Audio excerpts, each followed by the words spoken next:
राधे राधे। इस चैनल के सभी वीडियो के डिस्क्रिप्शन और सबटाइटल्स सभी भाषाओं में उपलब्ध है। All the videos of this channel has an option of selecting captions and subtitles in all the languages. इस चैनल के सभी वीडियो पर एपिसोड नंबर 8 में दिया गया डिस्क्लेमर पूर्णतः लागू है। राधे राधे, जय श्री कृष्ण। श्रद्धालुओं, आज हम अपनी आध्यात्मिक यात्रा का 86वां एपिसोड देख रहे हैं और इस एपिसोड में हम श्रीमद् भगवद गीता के 11वें अध्याय पर हम चर्चा करेंगे।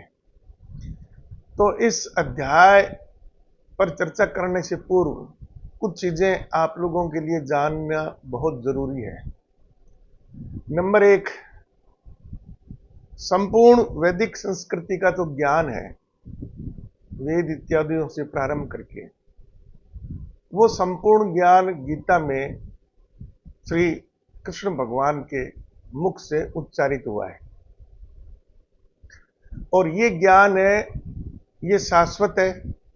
हर समय काल युग में इसमें जो तथ्य बताए गए हैं, जिस चीज की चर्चा की गई है, वो पूर्णतः लागू होती है।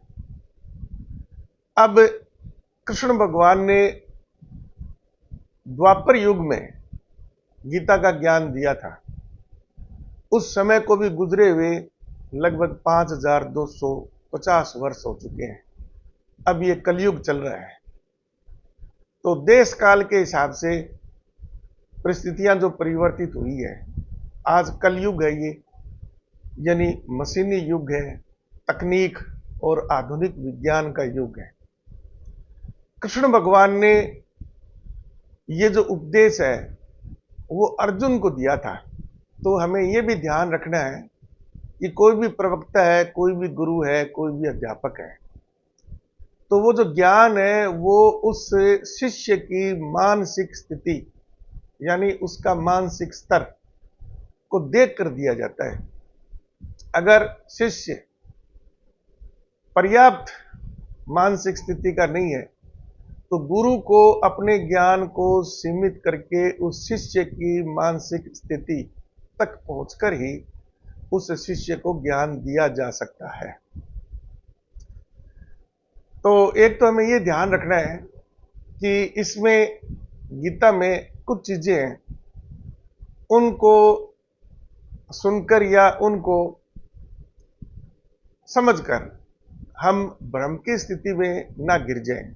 जैसे उदाहरण के लिए, जहां पर भी विश्व का नाम आया है गीता में, तो उसमें विश्व में मूल रूप से मृत्युलोक यानी पृथ्वीलोक पर जो जीव जंतु इत्यादि है या जो चीजें हमें दिखाई देती है, भूत इत्यादि, तो उससे संबंधित है। साथ में ब्रह्मांड जो शब्द प्रयोग किया गया है, तो उसमें मुख्यतः सौरमंडल के संबंध में है। सूर्य है, चंद्रमा है, पृथ्वी है। लेकिन इसका तात्पर्य यह नहीं है कि संपूर्ण ज्ञान यहीं पर समाप्त हो गया है, क्योंकि गीता में कृष्ण भगवान ने वेदों का नाम भी लिया है, अन्य उपनिषदों का नाम भी लिया है, लेकिन मुख्यतः अर्जुन को ज्ञान देने के लिए जिस संदर्भित ग्रंथ का अधिकतम उपयोग किया है वो है कपिल मुनि का सांख्य दर्शन।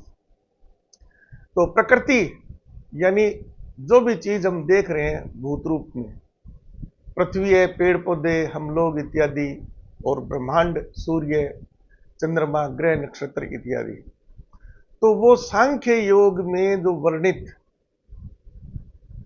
और सांख्य योग में वर्णित जो ज्ञान है वो भी संपूर्ण ज्ञान है, अपूर्ण नहीं है। लेकिन उस वक्त कपिल मुनि ने अपने देश काल के हिसाब से और उस वक्त जो परिचालित परिपाटी थी अध्ययन अध्यापन की, उसके हिसाब से उन्होंने अलग अलग विभाग बनाए थे उसमें।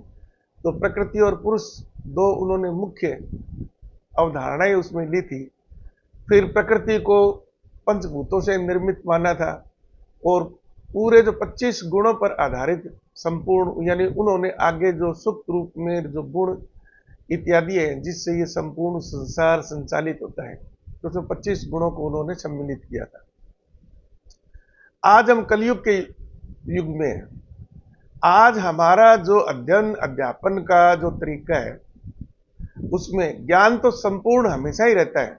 सतयुग में भी, त्रेता में भी, द्वापर में भी, कलयुग में भी ज्ञान तो वही है।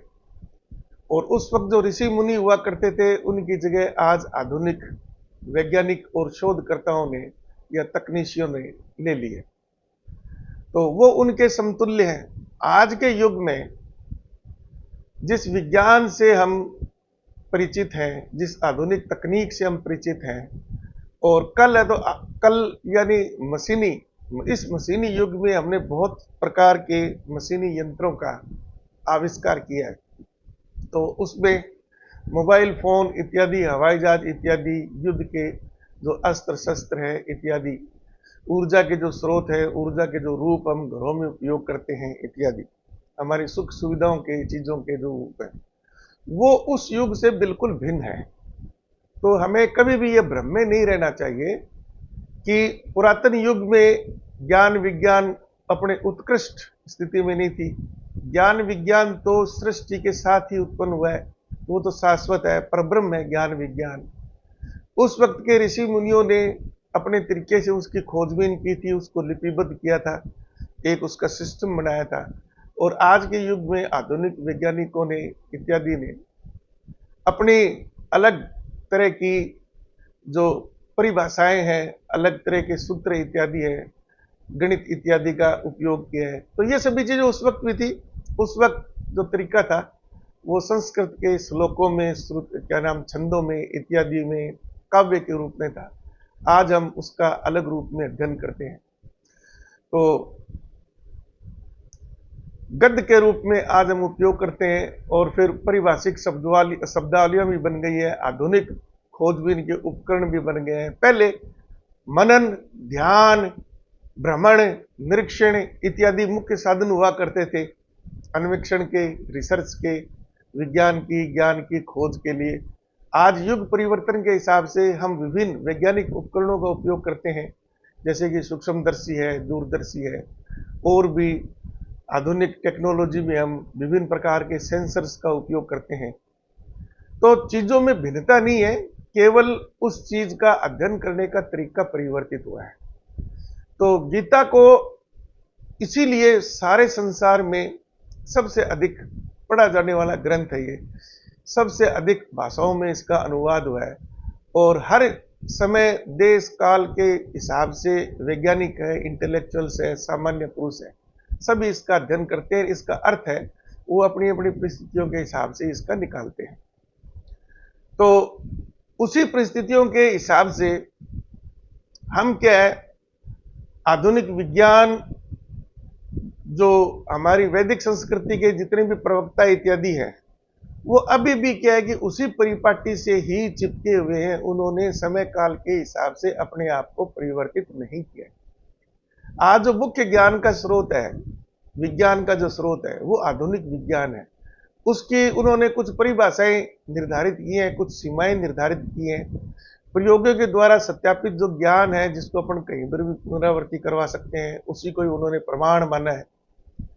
पुरातन वैदिक संस्कृति में प्रमाण के, प्रत्यक्ष प्रमाण तो था ही, साथ में अनुमान प्रमाण भी बहुत प्रचलित था। अनुमान प्रमाण का आधुनिक विज्ञान में कोई स्थान नहीं है। हालांकि ऐसा नहीं है कि अनुमान का वो उपयोग नहीं करते हैं, वो अनुमान का उपयोग भी करते हैं, जिसको हम परिकल्पना बोल देते हैं, अंग्रेजी में जिसको हाइपोथेसिस बोल देते हैं। लेकिन उसको विज्ञान के नियम, सिद्धांत इत्यादि में, या जो आधुनिक युग में विभिन्न संस्थाएं बनी हुई है जो वैज्ञानिकों का सम्मान करती है, उनको पारितोषिक देकर सम्मानित करती है, जैसे नोबेल प्राइज हो गया, और विभिन्न संस्थाएं हैं जो विज्ञान से संबंधित रिसर्च पर पारितोषिक की घोषणा करती है। तो वो तभी करती है जब उसके वैज्ञानिक प्रमाण, आधुनिक परिभाषा के हिसाब से वैज्ञानिक प्रमाण, रिसर्च डाटा, उसके रिजल्ट, उसके अनुप्रयोग इत्यादि प्राप्त हो जाते हैं। तो इन सभी चीजों को ध्यान में रखते हुए हमें गीता का या वैदिक जो धार्मिक ग्रंथ है उनका हमें अध्ययन करना चाहिए। तो ऐसा नहीं है कि केवल विज्ञान के आधार पर ही, आधुनिक विज्ञान के आधार पर ही हम तत्व ज्ञान का वो क्या नाम साक्षात्कार कर सकते हैं, क्योंकि एक जो दृष्टि है, एक जो विजन है पुरातन संस्कृति में, वो स्वर्ग नरक इत्यादि से बहुत आगे मोक्ष प्राप्ति यानी परमानंद सच्चिदानंद प्राप्ति तक गई है। और जो जन्म मरण इत्यादि का जो दुष्चक्र है उससे छुटकारा पाने, यानी अंग्रेजी में उसके वैसे कोई समानांतर शब्द नहीं है मोक्ष के, लेकिन लिबरेशन शब्द का अंग्रेजी में उसके हम समानार्थी के रूप में अधिकांशतः प्रयोग करते हैं। तो पाश्चात्य देशों में आधुनिक विज्ञान का अधिक विकास हुआ है, लेकिन उनके साथ में सबसे बड़ी त्रासदी ये रही कि उनके जो दर्शन हैं, पाश्चात्य जो दर्शन है, उनमें हेल, हेवन, जहन्नुम, जन्नत इत्यादि से ऊपर मोक्ष प्राप्ति या पुनर्जन्म का उसमें किसी प्रकार का कंसेप्ट नहीं है। तो यहां आकर दोनों में विभेद होने के कारण संपूर्ण ज्ञान किसी को प्राप्त करना है तो वैदिक संस्कृति से हमें जो धार्मिक ग्रंथ हैं उनसे हमें दिशा लेनी चाहिए, और उसको अच्छी प्रकार से समझने के लिए आधुनिक विज्ञान में जो आज इतने अधिक सुलभ उपकरण हैं, ज्ञान है, प्रत्यक्ष हमारे सामने प्रमाण है, उनका हमें उपयोग करेंगे तो बहुत जल्दी हम उस परमात्मा से, परमानंद से साक्षात्कार कर सकते हैं। तो हमारे जो धार्मिक गुरु हैं वो एक पक्षीय है, किसी ने भी आधुनिक विज्ञान को उसमें सम्मिलित नहीं किया है, इसको अछूत माना है। तो वहां पर आकर उनका एक पक्षीय ज्ञान है, उनको खुद को भी तत्व ज्ञान प्राप्त नहीं होता है। पीछे के 2 एपिसोड में हमने इसी बात की चर्चा की थी कि जिस विज्ञान को वो ज्ञान के रूप में मानते नहीं है, ज्ञान के ग्रंथ के रूप में मानते नहीं है, उस विज्ञान और तकनीक पर आधारित ही वो सभी उपकरणों का उपयोग करते हैं। तो ये एक क्या है कि दोगलापन है, ये उसका उपयोग करेंगे लेकिन उसको अछूत मानेंगे, उसकी चर्चा नहीं करेंगे। अब कुछ थोड़ा परिवर्तन होना प्रारंभ हुआ है, लेकिन अभी भी उनके जो मठ हैं, जो संस्थाएं बनी हुई हैं, उसमें आधुनिक विज्ञान को समावेश नहीं करते हैं। वो अपनी अपनी पुरानी जो उनकी परंपराएं हैं, जो उनके पंथ हैं, वो अपने उन्हीं ग्रंथों को, उनसे संबंधित ही वो ज्ञान को सर्वमान्य ज्ञान मानकर या पूर्ण ज्ञान मानकर वो खुद भी अंधेरे में भटकते रहते हैं। तो सही ज्ञान उनको भी नहीं। तो आज हम जिस अध्याय पर चर्चा करेंगे, 11वां अध्याय है गीता का, इसका टॉपिक है विश्व दर्शन रूप योग। तो इसमें कृष्ण भगवान ने अर्जुन की अनुनय विनय पर से प्रभावित होकर अपना विराट रूप दिखलाया था। वो जो विराट रूप है उसको समझने के लिए हमें आधुनिक विज्ञान से, जो मनोविज्ञान है, साइकोलॉजी है, उसमें जो हिप्नोटिज्म आता है, वो वैदिक संस्कृति में योग जो है उससे संबंधित है। वो ज्ञान भी कोई नया ज्ञान नहीं है। तो योग विद्या में सम्मोहन नाम से इस विद्या का बहुत विस्तृत विवेचना की गई है, और सम्मोहन विद्या को कोई व्यक्ति कैसे सीख सकता है, इसका अनुप्रयोग किस प्रकार से कर सकता है, पूरी विधि विधान उसमें दिया गया है। तो पतंजलि का जो योग है, योग विद्या है, तो उसे संदर्भित आपको ग्रंथ मिल जाएंगे, और भी उससे संबंधित आपको बहुत से ग्रंथ मिल जाएंगे। तो ये कोई नई चीज नहीं है, ये भी एक आधुनिक विज्ञान का ही एक भाग है। तो सम्मोहन के द्वारा हम क्या है कि एक मानव मस्तिष्क है जो सम्मोहन करता है, सम्मोहक है, वो दूसरा व्यक्ति जो सम्मोहित होता है उसके मस्तिष्क पर अपना नियंत्रण स्थापित करता है। जैसे हम आधुनिक विज्ञान में विभिन्न प्रकार के गैजेट शब्द देखते हैं, जैसे उदाहरण के लिए जैसे मोबाइल फोन है, तो मोबाइल फोन से हम कोई मैसेज करते हैं, व्हाट्सएप से करते हैं, या और कोई इस प्रकार का मैसेज करते हैं, या कोई फिल्म दिखाते हैं, या कोई पिक्चर भेजते हैं। तो जो उसको ग्रहण करता है वो वही देखेगा जो आप उसको दिखाना चाहेंगे। और इस प्रकार से आधुनिक युग में रोबोट जैसे उपकरण जो मानव संरचना के रूप में भी होते हैं और विभिन्न जीव जंतुओं के रूप में भी होते हैं और मशीनों के रूप में भी होते हैं, तो उसमें हम एआई के द्वारा, सॉफ्टवेयर के द्वारा उसका जो संचालन है वो हम पूरी तरह से नियंत्रण में कर सकते हैं। तो इसके समतुल्य ही जो आधुनिक हमारे जो इलेक्ट्रॉनिक उपकरण हैं, गजट हैं, उसी प्रकार से मस्तिष्क भी हमारा एक बहुत बड़ा कंप्यूटर मान सकते हैं, एक इलेक्ट्रॉनिक गजट मान सकते हैं, जो कि इन आधुनिक कंप्यूटर्स इत्यादि की क्षमता से बहुत ज्यादा है। तो एक मानव मस्तिष्क के द्वारा दूसरे मानव मस्तिष्क को जो नियंत्रण करने की प्रक्रिया है वो पूर्णतः वैज्ञानिक है। उसमें ऐसी कोई नई चीज नहीं है जिससे कि हमें कोई आश्चर्य हो या उसको हम काल्पनिक मान सकें। तो दोनों ही चीजें संभव है, तो दोनों को ही साथ रखकर हम इसको समझने का प्रयत्न करेंगे। तो कृष्ण भगवान ने खुद ने भी इस 11वें अध्याय में विराट रूप दिखाने के बाद में अर्जुन को स्पष्ट बोला है, दोनों स्थितियों में स्पष्ट बोला है। पहले तो उन्होंने स्पष्ट बोला है कि मैं तेरे को दिव्य दृष्टि देता हूं, उस दिव्य दृष्टि से ही तू मेरा विराट रूप है उसको देख सकता है। साधारण जो नेत्र है, जो स्थूल शरीर में हमें प्राप्त हुए, उसके द्वारा उस विराट रूप को देखना संभव नहीं है। दूसरा, उन्होंने विराट रूप दिखाने के बाद में अर्जुन को स्पष्ट बोला है कि मैंने योग विद्या से तेरे को ये विराट रूप दिखाया है। तो विराट रूप केवल और केवल कृष्ण भगवान ने अर्जुन को ही दिखाया था, और जो तत्वज्ञानी थे, अंतर्यामी थे, सर्वद्रष्टा थे, जैसे वेद व्यास है, विदुर जी है इत्यादि है, तो उन्होंने दूर बैठे ही उस विराट रूप के दर्शन कर लिए थे। वो पहले से भी परिचित थे। अर्जुन के लिए वो नई चीज थी, जो ब्रह्म ज्ञानी है उनके लिए तो वो विदित था ये चीजें। कृष्ण भगवान ने कोई नई चीज नहीं दिखाई है, उन्होंने अपनी शक्तियों का ही, परब्रह्म के रूप में अपनी शक्तियों का ही उन्होंने प्रदर्शन किया है। तो इन सभी चीजों को ध्यान में रखते हुए हम गीता का अध्ययन करते हैं तो हमें सही जानकारी प्राप्त होती है और हम परब्रह्म के साक्षात्कार के अधिक निकट अपने आप को स्थित पाते हैं। तो इसी संदर्भ के अंदर जो परब्रह्म है वो पूरा ब्रह्मांड रूप में है। इसमें आधुनिक विज्ञान में भी उसी प्रकार से खोज लगातार जारी है।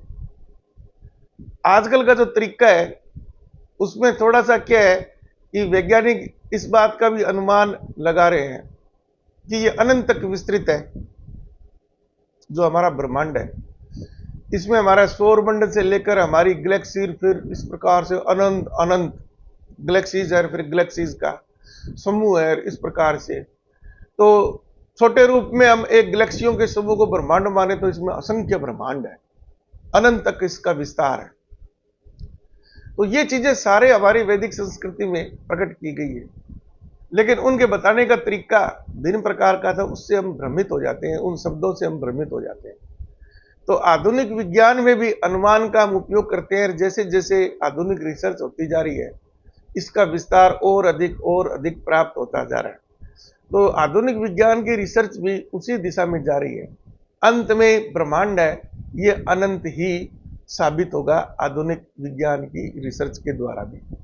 जैसे जैसे इसमें हम आगे खोज करते जाएंगे, जैसे अभी तक हमारे पास दो मुख्य उपकरण हैं जो विश्व पूरे ब्रह्मांड में स्थित जो आकाशीय पिंड है, तो उनको देखने के लिए, समझने के लिए, उनके चित्र प्राप्त करने के लिए, उनकी दूरी इत्यादि की गणना करने के लिए, जैसे कि हबल नामक दूरदर्शी है, दूसरा जेम्स वेब नाम की दूरदर्शी है। इस प्रकार से और भी अधिक और उन्नत उपकरणों के आविष्कार पर भी काम चल रहा है। तो सभी प्रकार की चीजें चल रही हैं, लेकिन हम अनुमान के द्वारा और दूरदृष्टि के द्वारा हम देखना चाहें तो वैदिक संस्कृति में जो ब्रह्मांड के बारे में वर्णन किया गया है वो बिल्कुल उसी प्रकार से ही हमें प्राप्त होगा। हालांकि उसका स्वरूप थोड़ा भिन्न है। वैदिक संस्कृति में हमारे लिए जैसे कि स्वर्ग है, नरक है, फिर ब्रह्मलोक है, गोलोक है इत्यादि शब्दों का हम प्रयोग करते हैं। तो ये केवल प्रतीकात्मक है, चीजों को जिस प्रकार के उस समय के शिष्य थे उनको समझाने के लिए प्रतीकों का उपयोग किया गया। तो यथार्थ में इस प्रकार की कोई चीज नहीं है। पर ब्रह्म में अंतिम जो विलय होता है उसमें समाहित हो जाना है, ज्ञान के रूप में, भक्ति के रूप में, कर्मयोग के रूप में, उसी को मोक्ष हम कहते हैं। और पर ब्रह्म खुद एक, जैसे कृष्ण भगवान ने विराट रूप में एक मानव की आकृति अर्जुन को दिखाई थी जिसका आकार बहुत बड़ा है और उसके विभिन्न विभाग हैं, उत्पन्न करने वाले विभाग भी हैं, पालन पोषण करने वाले विभाग भी हैं और संहार वाले विभाग भी हैं, और ये चक्र है वो लगातार चलता रहता है। तो उसका आदि भी नहीं है, उसका अंत भी नहीं है, उसका मध्य भी नहीं है, क्योंकि वो शाश्वत है। तो ये प्रतीकात्मक है और इसको आप एक मनुष्य के रूप में ना माने, वैसे आप एक पूरे ब्रह्मांड को एक बहुत बड़े मस्तिष्क यानी बहुत बड़े मानव रूप में तुलना करके भी आप इसको देख सकते हैं। तो दोनों ही अर्थों में ये आपकी समझ पर है कि आप इसको किस रूप में देखना चाहते हैं। तो अब हम थोड़ा सा गीता के 11वें अध्याय पर चर्चा करते हैं, उसको समझने का प्रयत्न करते हैं। उसमें जो शब्द प्रयोग किए गए हैं तो वो उस समय काल के हिसाब से है, तो उसको हम आधुनिक युग से भी थोड़ा जोड़ेंगे अच्छी प्रकार से समझने के लिए। और उन शब्दों का अर्थ, क्योंकि मूल जो स्रोत हमारे संस्कृत के छंद के रूप में, छंदों के रूप में गाए जाने वाले गव्य के रूप में, तो उस हिसाब से थोड़ा समझना कठिन है। तो हिंदी में रूपांतरण हम श्लोक बाई श्लोक करेंगे और उसका जो अर्थ है, जहां पर विस्तार की जरूरत पड़ेगी आधुनिक विज्ञान से जोड़ने की, वहां पर इसको हम उससे तुलनात्मक इसका अध्ययन करेंगे। तो अर्जुन कहते हैं कृष्ण भगवान से, 10वें अध्याय में कृष्ण भगवान ने मौखिक रूप से अपने विराट रूप को अर्जुन को दर्शाने का प्रयत्न किया था, लेकिन अर्जुन सही ढंग से समझ नहीं पाया था और उसकी इच्छा हुई कि भी मैं प्रत्यक्ष अपनी इस आंखों से देखूं जो स्थूल शरीर में उसको प्राप्त हुई है। तो अर्जुन कहते हैं, मुझ पर अनुग्रह करने के लिए आपने जो परम गोपनीय आध्यात्म विषयक वचन अर्थात उपदेश कहा है, उससे मेरा यह अज्ञान नष्ट हो गया है। क्योंकि हे कमल नेत्र, ये कृष्ण भगवान की उपमा है, ये कमल के समान उनके नेत्र है, इसलिए मैंने आपसे भूतों की उत्पत्ति और प्रलय विस्तार पूर्वक सुने हैं। भूतों की यानी जो प्रकृति में है सांख्य योग के हिसाब से, तथा आपकी अविनाशी महिमा भी सुनी है। हे परमेश्वर, आप अपने को जैसा कहते हैं वह ठीक ऐसा ही है, परंतु हे पुरुषोत्तम, आपके ज्ञान, ऐश्वर्य, शक्ति, बल, वीर्य और तेज से युक्त ऐश्वर्य रूप को मैं प्रत्यक्ष देखना चाहता हूं। हे प्रभो, यदि मेरे द्वारा आपका यह रूप देखा जाना शक्य है, ऐसा आप मानते हैं, तो हे योगेश्वर, उस अविनाशी स्वरूप का मुझे दर्शन करवाइए। तो अर्जुन यहां पर विनय करते हैं कि अगर आपका उस विश्व दर्शन, विराट रूप दर्शन मेरे लिए देखना उचित है, तो कृपया करके मुझे उसके दर्शन करवाइए। कृष्ण भगवान बोले, हे पार्थ, अब तू मेरे सैकड़ों हजारों नाना प्रकार के और नाना वर्ण तथा नाना आकृति वाले अलौकिक रूपों को देख। हे भरतवंशी अर्जुन, तू मुझ में आदित्यों को अर्थात अदिति के 12 पुत्रों को, ये उस वक्त की प्रसिद्ध हस्तियां थी ज्ञान विज्ञान आध्यात्म के क्षेत्र में, वीरता के क्षेत्र में या अन्य क्षेत्र में। तो उनका कृष्ण भगवान कहते हैं कि वो जो चीजें मैं बता रहा हूं ना, वो भी मैं ही हूं, मुझसे भिन्न कुछ नहीं है। 8 वसुओं को, 11 रुद्रों को, दोनों अश्विनी कुमारों को और 49 मरुद गुणों को देख, और भी बहुत से पहले न देखे हुए आश्चर्यमय रूपों को देख, वो भी मेरे ही रूप थे। उसके अलावा भी और भी देख। हे अर्जुन, अब इस मेरे शरीर में एक जगह स्थित चराचर सहित संपूर्ण जगत को देख, तथा और भी जो कुछ देखना चाहते हो सो देख, परंतु मुझको तू इन अपने प्राकृत नेत्रों द्वारा देखने में निसंदेह समर्थ नहीं है। इसलिए मैं तुझे दिव्य अर्थात अलौकिक चक्षु देता हूं। तो यहां पर कृष्ण भगवान बिल्कुल स्पष्ट कर देते हैं, प्रकृति यानी जो सांख्य योग में प्रकृति है, जो स्थूल हमारा शरीर है, उसमें जो तेरे को आंखें मिली है, साधारण दृष्टि से तो उसको नहीं देख सकता, तो मैं तेरे को दिव्य दृष्टि प्रदान करता हूं उस रूप को देखने के लिए। तो अब कृष्ण भगवान उसको इशारा कर रहे हैं कि मैं तेरे को सम्मोहित करूंगा, जो तेरा दिमाग है वो मेरे दिमाग के वशीभूत हो जाएगा, और जो मैं तुझे दिखाना दृष्टिगत करना चाहता हूं, तो वो तुझे वैसा का वैसा ही दिखाई देगा। जिस प्रकार से हम लाइव अपन टेलीकास्ट करते हैं, तो जो टेलीकास्ट करने वाले जो विभाग है, तो कैमरे को जहां पर मोड़ते हैं, जिस प्रकार का चित्र दिखाना चाहते हैं, वैसे ही जो टेलीविजन पर हम देखते हैं या मोबाइल पर देखते हैं, तो वही चीज हम देखते हैं। तो आधुनिक युग में हम इनको आधुनिक उपकरणों, विद्युत चुम्बकीय तरंगों के द्वारा जोड़ देते हैं। उस वक्त कृष्ण भगवान या योग विद्या में या सम्मोहन में हम मानसिक तरंगों के द्वारा, अब ये मानसिक तरंगें क्या होती है, आप इनको भी इसी प्रकार के विद्युत चुम्बकीय तरंग, क्योंकि ये भी अभी बहुत ही जाना वो है रहस्य। हम इन ऊर्जा के जो रूप है, जो तरंग रूप में चलते हैं, उनमें भी अभी हम सर्वाधिक परिचित केवल विद्युत चुम्बकीय तरंगों से ही है। बाकी जो इसके अन्य रूप है, ग्रेविटेशनल वेव्स होंगी, न्यूक्लियर वेव्स होंगी, और उनसे हम ज्यादा भी परिचित नहीं है। तो इसके भी बहुत रूप होते हैं। फिलहाल ये मान लीजिए मस्तिष्क के द्वारा जो विशेष प्रकार की तरंगें उत्पन्न होती हैं, जो बिल्कुल ऐसे ही काम करती हैं जैसे कि हमारे टेलीविजन सिस्टम में है, टेलीकास्ट और रिसेप्शन, ट्रांसमीटर इत्यादि जो है ना, उनमें हम जब आधुनिक युग में इस प्रकार से हम प्रत्यक्ष कर सकते हैं, तो जो सर्वगुण संपन्न है, सच्चिदानंद है, उसके लिए तो कोई चीज असंभव है ही नहीं है। तो ये सारे ब्रह्मांड में ही ना, ये तरंगें वगैरह सारे ज्ञान यही है। हमने केवल उसके कुछ भाग को पहचाना है और विभिन्न उपकरणों के द्वारा उसके केवल कुछ भाग को ही नियंत्रित कर पाए हैं। तो पूरा विस्तार देंगे तो वहां पर भी ये सारी चीजें संभव है।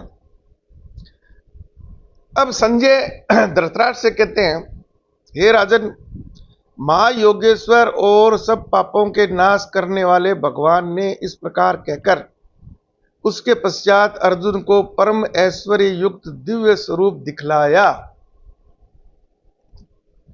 अनेक मुख और नेत्रों से युक्त, अनेक अद्भुत दर्शनों वाले, बहुत से दिव्य आभूषणों से युक्त और बहुत से दिव्य शस्त्रों को हाथों में उठाए, दिव्य माला और वस्त्रों को धारण किए हुए, दिव्य गंध का सारे शरीर में लेप किए हुए, सब प्रकार के आश्चर्यों से युक्त, सीमा रहित और सब और मुख किए हुए विराट स्वरूप परम देव परमेश्वर को अर्जुन ने देखा।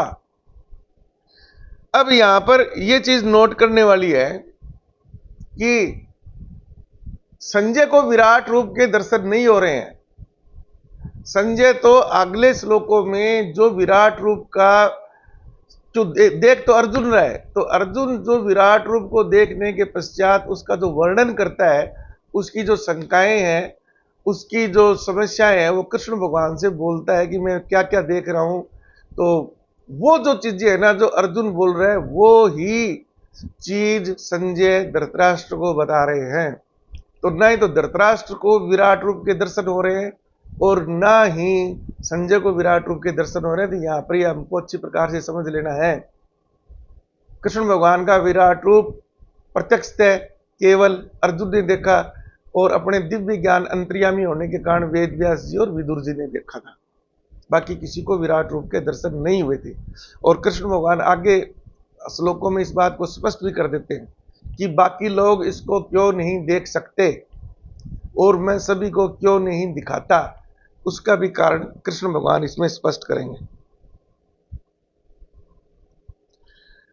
आकाश में 1000 सूर्यों के एक साथ उदय होने से उत्पन्न जो प्रकाश हो, वह भी उस विश्वरूप परमात्मा के प्रकाश के सदृश कदाचित ही हो। पांडुपुत्र अर्जुन ने उस समय अनेक प्रकार से विभक्त यानी अलग अलग बटे हुए अर्थात पृथक पृथक संपूर्ण जगत को देवों के देव श्री कृष्ण भगवान के उस शरीर में एक जगह स्थित देखा। उसके अनंतर वे आश्चर्य से चकित और पुलकित शरीर अर्जुन प्रकाश में विश्वरूप परमात्मा को श्रद्धा भक्ति सहित सिर से प्रणाम करके हाथ जोड़कर बोले। अब अर्जुन विराट रूप का वर्णन कर रहा है। अर्जुन बोले, हे देव, मैं आपके शरीर में संपूर्ण देवों को तथा अनेक भूतों के समुदाय को, कमल के आसन पर विराजित ब्रह्मा को, महादेव को और संपूर्ण ऋषियों को तथा दिव्य सर्पों को देखता हूं। ये चीजें अर्जुन को दिखाई दे रही है। ये संपूर्ण विश्व के स्वामी, आपको अनेक भुजा, पेट, मुख और नेत्रों से युक्त सब ओर से अनंत रूपों वाला देखता हूं। हे विश्वरूप, मैं आपके न अनंत को देखता हूं, न मध्य को और न आदि को। न आदि है, न उस रूप का, न अंत है, न मध्य, यानी सतत है, वो शाश्वत है। आपको मुकुट युक्त, गदा युक्त और चक्र युक्त तथा सब ओर से प्रकाशमान तेज के पुंज, प्रज्वलित अग्नि और सूर्य के सदृश ज्योति युक्त, कठिनता से देखे जाने योग्य और सब ओर से अपरिमेय स्वरूप देखता हूं। अपरिमेय, जिसकी विस्तार की कोई सीमा नहीं है। आप ही जानने योग्य परम अक्षर अर्थात परब्रह्म परमात्मा है। आप ही इस जगत के परम आश्रय हैं। आप ही अनादि धर्म के रक्षक हैं और आप ही अविनाशी सनातन पुरुष हैं। तो ये सारा ऐसा जो वर्णन है वो अर्जुन उस विराट रूप को देखने के बाद में आश्चर्य से उसके मुख से ये शब्द निकल रहे हैं। आपको आदि अंत और मध्य से रहित, अनंत सामर्थ्य से युक्त, अनंत भुजा वाले, चंद्र सूर्य रूप नेत्रों वाले, प्रज्वलित अग्नि रूप मुख वाले और अपने तेज से इस जगत को संतृप्त करते हुए देखता हूं। तो ये जो वर्णन है, ये जैसे विराट रूप के चित्र हम अपनी धार्मिक ग्रंथों में जो दिए गए हैं, तो गूगल से आप देख सकते हैं। गीता प्रेस गोरखपुर की किताबों में चित्र तो वो मानवों द्वारा निर्मित है, लेकिन जिसका जैसा ज्ञान था उस प्रकार से उन्होंने चित्रित किया है। तो हजारों भुजाएं, हजारों पैर, हजारों मुख है, फिर उसी उनके अलग अलग विभागों के हिसाब से उनके कार्य हैं। हे महात्मन, ये स्वर्ग और पृथ्वी के बीच का संपूर्ण आकाश तथा सब दिशाएं एक आप से ही परिपूर्ण है। तो यहाँ पर स्वर्ग और पृथ्वी के बीच में उस विराट रूप को व्याप्त बताया। तो ये अर्जुन ने अपने ज्ञान के हिसाब से बोला है। तो उसने स्वर्ग को अंतिम छोर मान लिया है ब्रह्मांड का, पृथ्वी को उसको प्रारंभ मान लिया, पृथ्वी को केंद्र मान लिया। तो ये अर्जुन की बुद्धि है, कृष्ण भगवान ऐसा नहीं बोल रहे हैं, ये ध्यान रखना आप। तथा आपके इस अलौकिक और भयंकर रूप को देखकर तीनों लोग अति व्यथा को प्राप्त हो रहे हैं कि डर गए हैं सभी। अर्जुन डर गया था। वे ही देवताओं के समूह उसमें प्रवेश करते हैं और कुछ भयभीत होकर हाथ जोड़े आपके नाम और गुणों का उच्चारण करते हैं तथा महर्षि और सिद्धों के समुदाय कल्याण हो ऐसा कहकर उत्तम उत्तम स्रोतों द्वारा आपकी स्तुति करते हैं।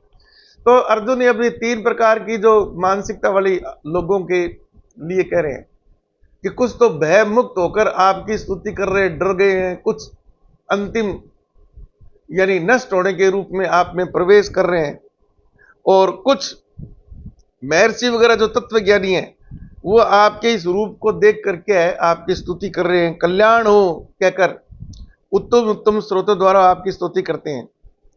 जो 11 रुद्र और 12 आदित्य तथा 8 वसु साध्य गण, विश्वदेव, अश्विनी कुमार तथा मरुदगण और पितरों का समुदाय, गंधर्व, यक्ष, राक्षस और सिद्धों के समुदाय, ये सब ही विस्मित होकर आपको देख रहे हैं, सभी आश्चर्यचकित हो गए हैं। हे महाबाहो, ये कृष्ण भगवान की उपमा है।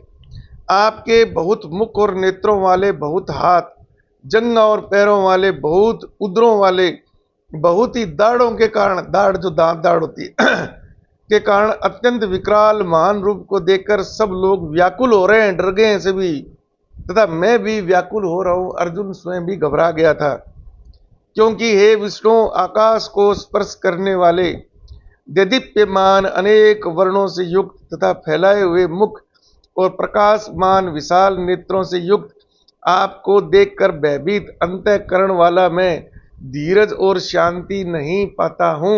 मुझे धीरज और शांति नहीं मिली, मेरी तो व्याकुलता बढ़ गई है। दाढ़ों के कारण विकराल और प्रलयकारी अग्नि के समान प्रज्वलित आपके मुखों को देखकर मैं दिशाओं को नहीं जानता हूं और सुख भी नहीं पाता हूं, दिग्भ्रमित हो गया हूं और मेरे सुख नहीं है, मेरे को दुख हो रहा है, यानी व्याकुल हो गया हूं मैं। इसलिए देवेश, हे जग निवास, आप प्रसन्न हो। ये सभी धृतराष्ट्र के पुत्र राजाओं के समुदाय सहित आप में प्रवेश कर रहे हैं और भीष्म पितामह, द्रोणाचार्य तथा वह कर्ण और हमारे पक्ष के भी प्रधान योद्धाओं के सहित सब के सब आपकी दाढ़ों के कारण विकराल भयानक मुख में बड़े वेग से दौड़ते हुए प्रवेश कर रहे हैं और कई एक चूर्ण हुए सिरों सहित आपके दांतों के बीच में लगे हुए दिख रहे हैं। तो जैसे हम भोजन करते हैं ना, तो अर्जुन की अपनी बुद्धि के हिसाब से उसी प्रकार से विराट रूप का वो कर रहा है कि भीष्म पितामह, द्रोणाचार्य, कर्ण इत्यादि और हमारे पक्ष के भी जो योद्धा थे सब भाग भाग के आपके मुख में जा रहे हैं और आप उनको चबा चबा के नष्ट कर रहे हो। और कुछ तो आपकी दाढ़ों के बीच में फंसे हुए भी दिखाई दे रहे हैं, चूर्ण रूप हुए। जैसे हम खाना खाते हैं तो कुछ भोजन का अंश है वो दांतों और जाड़ों के बीच में फंस जाता है। इस प्रकार का वर्णन कर रहा है अर्जुन। जैसे नदियों के बहुत से जल के प्रवाह स्वाभाविक ही समुद्र के ही सम्मुख दौड़ते हैं, अर्थात समुद्र में प्रवेश करते हैं, वैसे ही ये भिन्न भिन्न लोग प्रज्वलित मुखों में प्रवेश कर रहे हैं। जैसे नदियों का जल है, स्वतः ही वो उनकी प्रकृति है समुद्र में भिन्ना, तो ये सभी अपने आप ही जाकर आपके मुख में प्रवेश करके नष्ट हो रहे हैं। जैसे पतंगा मोह वक्ष नष्ट होने के लिए प्रज्वलित अग्नि में अति वेग से दौड़ते हुए प्रवेश करते हैं, वैसे ही सब लोग भी आप अपने नाश के लिए आपके मुख में अति वेग से दौड़ते हुए प्रवेश कर रहे हैं। आप उन संपूर्ण लोकों को प्रज्वलित मुखों द्वारा ग्रास करते हुए और सब ओर से बार बार चाट रहे हैं। हे विष्णु, तो जैसे भोजन करते हैं ना, कुछ बच ना जाए इसलिए अपने ओठों पर जीभ फेर के भी जो भोजन के कण उन मुंह में समेट लेते हैं। इस प्रकार से अर्जुन विराट रूप का वर्णन कर रहा है। आपका उग्र प्रकाश संपूर्ण जगत को तेज के द्वारा परिपूर्ण करके तपा रहा है। मुझे बताइए कि आप उग्र रूप वाले कौन हैं? हे देवों में श्रेष्ठ, आपको नमस्कार हो, आप प्रसन्न होइए। आदि पुरुष, आपको मैं विशेष रूप से जानना चाहता हूं, क्योंकि मैं आपकी प्रवृत्ति को नहीं जानता। तो यहां पर अब अर्जुन अनुनय विनय करना प्रारंभ कर देता है कि मैं खुद दिग्भ्रमित हो गया हूं, व्याकुल हो गया हूं, तो आप स्वयं बताएं कि आप कौन हैं जो इस रूप में मेरे को आप दिखाई दे रहे हैं, क्योंकि मैं आपकी प्रकृति को जानता नहीं हूं, आपके स्वभाव को जानता नहीं, आपके ज्ञान के सदृश नहीं हूं, तो आप ही मेरे को बताइए। अब कृष्ण भगवान अपने विराट रूप के बारे में क्या बोलते हैं ना, ये ज्ञान की चीज है, ये समझने वाली बात है। तो कृष्ण भगवान बोले, मैं लोकों का नाश करने वाला बड़ा हुआ महाकाल हूं। क्या महाकाल भी हूं, सबको नष्ट करने वाला। इस समय इन लोकों को नष्ट करने के लिए प्रवृत्त हुआ हूं। अभी जो मेरा रूप देख रहा है ना, वो तीनों लोगों को नष्ट किस प्रकार से करता हूं, तो वो चीज तेरे को दिखा रहा हूं। इसलिए जो प्रतिपक्षियों की सेना में स्थित योद्धा लोग हैं, वे सब तेरे बिना भी नहीं रहेंगे, अर्थात तेरे युद्ध न करने पर भी इन सब का नाश हो जाएगा। अतएव तू उठ, यश प्राप्त कर और शत्रुओं को जीत कर धन्य धान्य से संपन्न राज्य को भोग। हे सब सूरवीर, पहले से ही मेरे द्वारा ये सब सूरवीर पहले से ही मेरे द्वारा मारे हुए हैं। हे सच्चिदा सव्य साचिन, ये भी अर्जुन का पर्यायवाची रूप है। सव्य साची का मतलब होता है कि वो धनुर्धर जो बाएं हाथ से भी धनुष बाण का प्रचालन कर सकता है, संचालन कर सकता है, दोनों हाथों से जो धनुष बाण का संचालन कर सकता है उसको सव्य साची। अर्जुन सिद्ध हस्ता दोनों हाथों से ही गांडी का उपयोग कर लेता था। ये सव्यसाची शब्द है वो अर्जुन के लिए। तो कृष्ण भगवान कहते हैं कि ये जो तू आगे तेरे सामने जो खड़े हैं, जिनसे तू घबरा रहा है, डर रहा है, तेरे को निजी मित्र इष्टगण दिखाई दे रहे हैं, ये बोले मरे हुए सब, ये तेरे वो केवल तू तो एक निमित्त है, तो इसलिए तू युद्ध कर, तेरा काम है वो युद्ध करना है तू, क्योंकि तू क्षत्रिय है, युद्ध के मैदान में उतरा हुआ है, तो प्रथम तेरा जो निष्काम कर्म है वो तेरा यही है। द्रोणाचार्य और भीष्म पितामह तथा जयद्रथ और कर्ण तथा और भी बहुत से मेरे द्वारा मारे हुए सूरवीर योद्धाओं को तू मार। वो तो मार दिए मैंने, मरे हुए, केवल उनको तेरे को निमित्त बनना है मारने के लिए।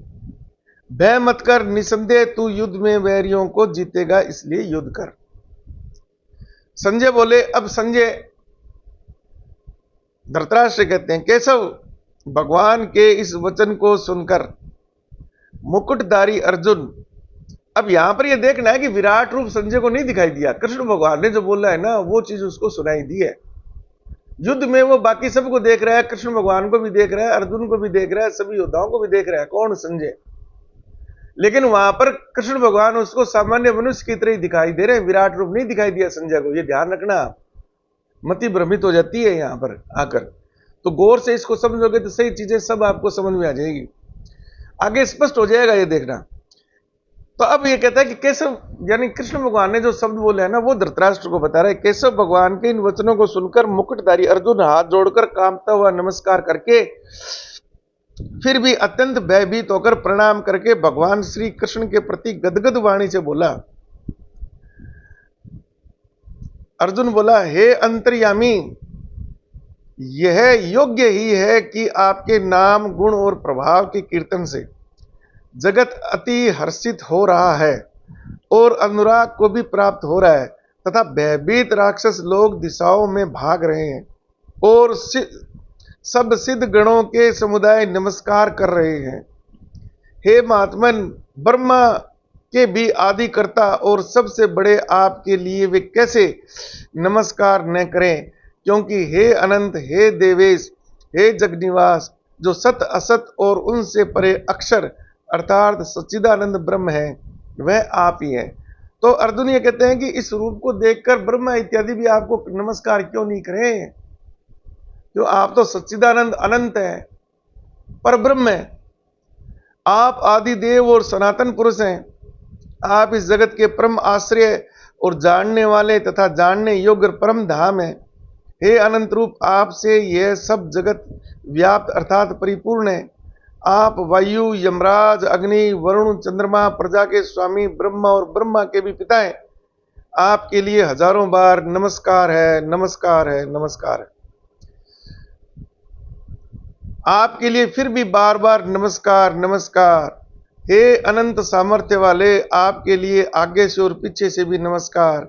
हे सर्वात्मन, आपके लिए सब ओर से ही नमस्कार है हो, क्योंकि अनंत पराक्रमशाली आप समस्त संसार को व्याप्त किए हुए हैं, सारा संसार आप में है, अहम ब्रह्मास्मि, इससे आप ही सर्वरूप हैं।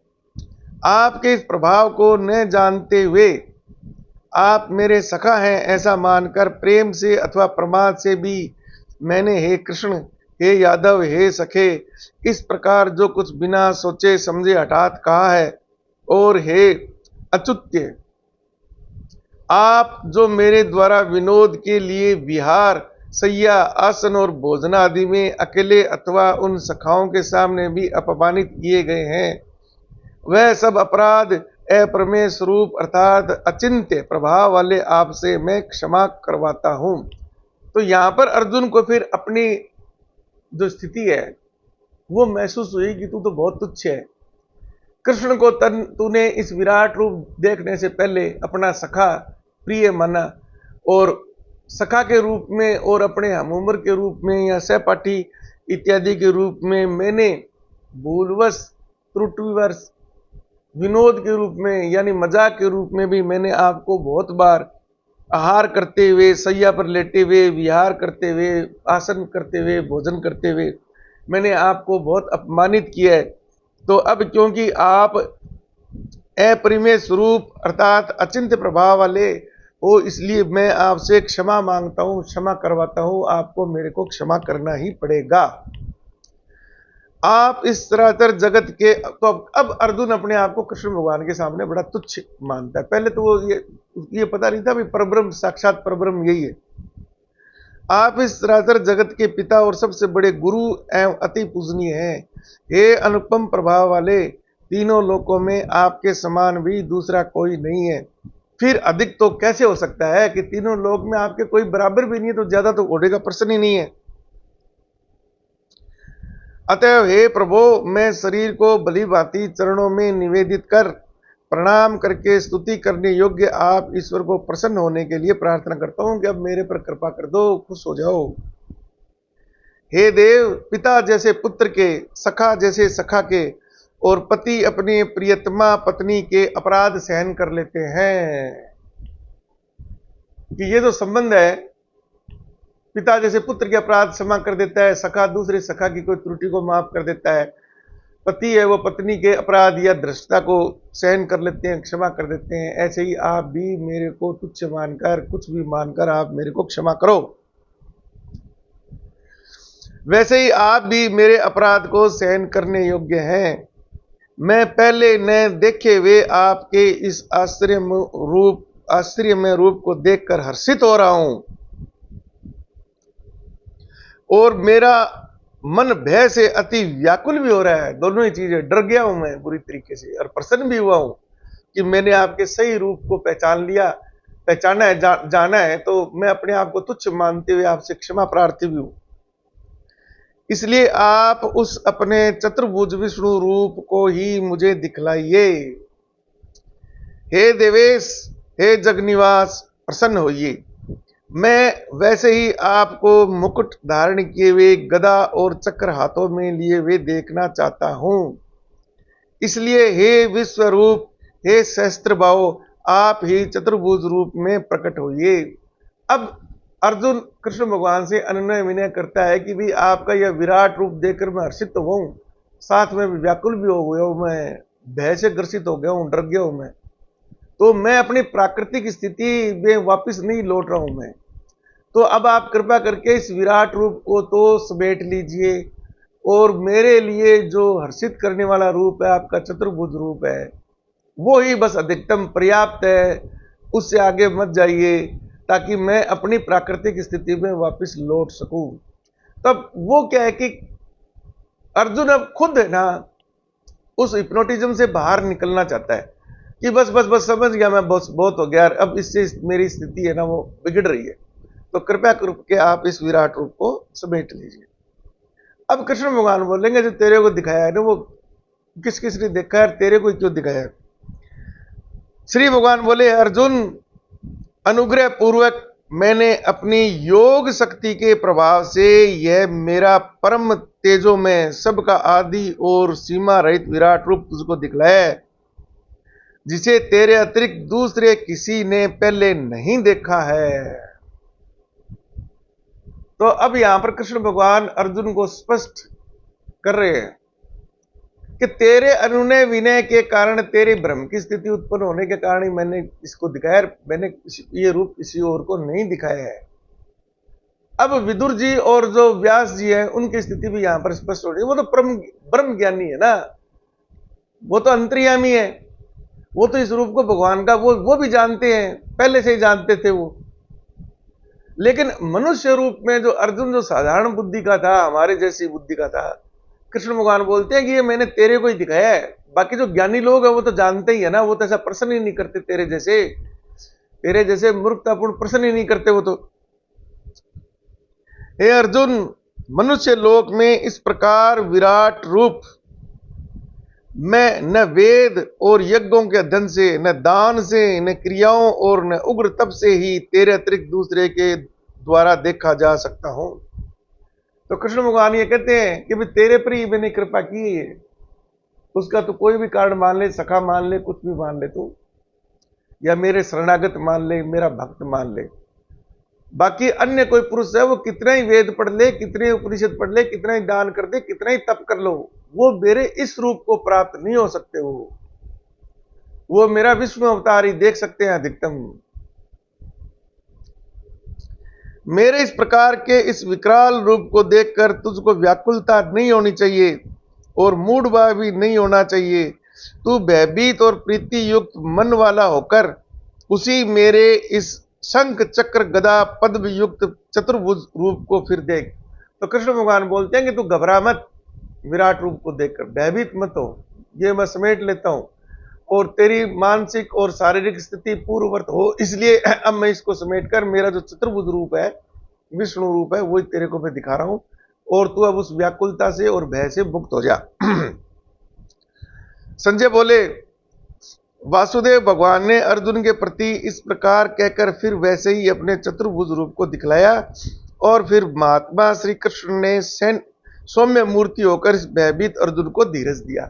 तब अर्जुन को धीरज देने के लिए उन्होंने विराट रूप अपना समेट लिया और वही चतुर्भुज रूप विष्णु अवतार है वो अर्जुन को दिखाया। अर्जुन बोले, हे जनार्दन, आपके इस अति शांत मनुष्य रूप को देखकर अब मैं निश्चिंत हो गया हूं और अपनी स्वाभाविक स्थिति को प्राप्त हो गया हूं। श्री भगवान बोले, मेरा जो चतुर्भुज रूप तुमने देखा है वह सुदू दृश्य है, अर्थात इसके दर्शन बड़े ही दुर्लभ है। देवता भी सदा इस रूप के दर्शन के आकांक्षी रहते कि जो मैं तेरे को ये चतुर्भुज रूप दिखा रहा हूं ना, ये भी बहुत दुर्लभ है। देवता लोग भी इस रूप को देखने के लिए तरसते हैं। तो अब कृपा करके ये रूप भी जो मैंने तेरे को दिखाया है, तेरे अनुनय विनय भी, ये भी बहुत दुर्लभ है। जिस प्रकार तुमने मुझको देखा है इस प्रकार चतुर्भुज रूप वाला मैं न वेदों से, न तप से, न दान से और न यज्ञ से देखा जा सकता हूं, परंतु हे परंतप अर्जुन, अनन्य भक्ति के द्वारा इस प्रकार चतुर्भुज रूप वाला मैं प्रत्यक्ष देखने के लिए, तत्व से जानने के लिए तथा प्रवेश करने के लिए, अर्थात एकाकी भाव से प्राप्त होने के लिए ही शक्य हूं कि तूने, क्योंकि तू अनन्य भक्ति मेरे में रखता है और तू मेरे शरणागत आ गया है, मैंने तेरे को अपने शरण में ले लिया है। योग क्षेम वहाम्यहम्, ठीक है ना। तो तेरे ऐश्वर्य इत्यादि की, सबका संरक्षण की मैं गारंटी देता हूं। वहाम्यहम्, योग क्षेम, मेरे शरण में आ गया तो तेरा ऐश्वर्य बरकरार रखूंगा, उसकी मैं गारंटी देता हूं। इसलिए तेरे को ये चतुर्भुज रूप दिखाया, वरना तो ये चतुर्भुज रूप भी बहुत दुर्लभ है। हे अर्जुन, जो पुरुष केवल मेरे ही लिए संपूर्ण कर्तव्य कर्मों को करने वाला है, मेरे प्रायण है, मेरा भक्त है, आसक्ति रहित है और संपूर्ण भूत प्राणियों में वैर भाव से रहित है, यह अन्य भक्ति युक्त पुरुष मुझको ही प्राप्त होता है। अब कृष्ण भगवान यहां पर कई चीज स्पष्ट कर रहे हैं। योग क्षेम वहाम्यहम्, क्योंकि तू भक्ति, अनन्य भक्ति रूप मेरी शरणागत आ गया है, मेरी शरण को तूने स्वीकार कर लिया है और तू निष्काम कर्म कर रहा है, निष्काम कर्म करने जा रहा है। अब तेरा कर्म वो निष्काम हो गया है, क्योंकि वो जो तेरा कर्म जो है ना, वो तूने मेरे समर्पण कर दिया है कि मेरी ये क्या नाम लेख है, विधाता ने मेरे लेख लिख रखा है, मेरे को ये काम करना है। इसमें तेरा कोई स्वार्थ नहीं है, तेरा कोई नीत नहीं है, तेरी कोई निजी दुश्मनी नहीं है, तेरे कोई निजी प्रेम नहीं। ये जो मरने वाले हैं युद्ध में, जिसको तू अपने इष्ट मित्र रिश्तेदार बता रहा है ना, वो संबंध एक अलग है, लेकिन ये मर रहे हैं ना, तो ये अपने कर्मों के कारण मर रहे हैं और इनको मारने वाला मैं ही हूं। कृष्ण भगवान कहते हैं तू तो एक निमित्त मात्र है। तो तेरे को उस ग्लानि, उस क्षोभ से, उस भय से, उस जो घृणा युक्त जो मानता तो कार्य, उससे मुक्त हो जाना चाहिए। जो निष्काम कर्म करेगा वो दुश्मन में भी दुश्मनी का भाव नहीं देखता कि किसी कोई बदला लेने के लिए वो उसको मार रहा है। वो यही मानेगा कि फिलहाल जो कर्तव्य है वो ये है कि इससे युद्ध करना है और इसको वीर गति प्राप्त करनी है। उसमें उसकी कोई द्वेष भावना या दुश्मनी वाली भावना नहीं होती, ना कोई मित्रता की भावना होती। तो संपूर्ण जब कर्म हम ईश्वर के समर्पण कर देते हैं तो वो निष्काम हो जाता है, उसमें हमारा कोई लगाव नहीं है। तो ये कृष्ण भगवान यहाँ पर निष्काम कर्म को भी पुनः अर्जुन को समझाने के लिए प्रतिस्थापित कर रहे हैं। तो ये था हमारा 11वां अध्याय, जिसमें विराट दर्शन, विश्वरूप दर्शन योग जो है इसका टाइटल था, ये संपूर्ण होता है। तो इस वीडियो को अधिकतम शेयर कीजिए, लाइक कीजिए, सब्सक्राइब कीजिए। तो आधुनिक विज्ञान के हिसाब से इसको स्पष्ट किया, मुझे तो कोई शंका नहीं है, आपको भी लगता है काफी कुछ फायदा होगा, आपको बहुत कुछ चीज समझ में आएगी। धन्यवाद। राधे राधे।